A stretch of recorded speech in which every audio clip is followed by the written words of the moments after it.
আমরাও কিন্তু কল্পনা করি না যে এই মুহূর্তে এই সিগনালে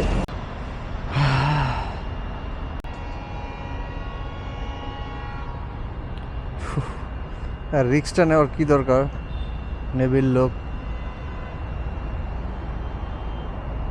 জীবনটা ফ্যামিলির জন্য যে কতটা গুরুত্বপূর্ণ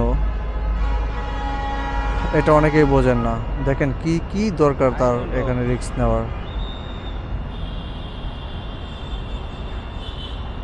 সিগন্যাল দিয়ে ব্যারিকেড ফালিয়ে রাখছে বেশ কয়েক মিনিট হলো, তো ট্রেন কাছাকাছি চলে আসছে, হর্নের আওয়াজ আমরা ইতিমধ্যে শুনতে পেরেছি।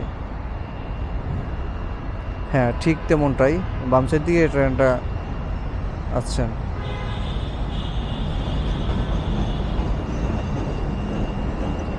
অনেক সময় বোঝা যায় না যে ট্রেনটা কোন দিক থেকে আসবে।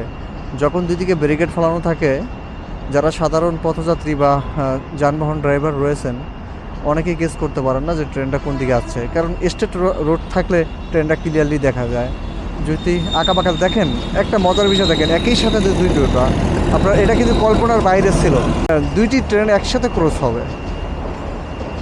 বিষয়টা একটু মজার ব্যাপার ছিল, যেটা আমি সেফটি নিয়ে যে কথাটা বলতেছিলাম, ঠিক নৌবাহিনী যে লোকটি তিনি কিন্তু ঠিক ওই রাস্তার মোড়ে ছিল, কিন্তু এটা যদি অপোজিট সাইড থেকে আসতো তাহলে পিছন থেকে কিন্তু দেখাটা অসম্ভব হয়ে যেত।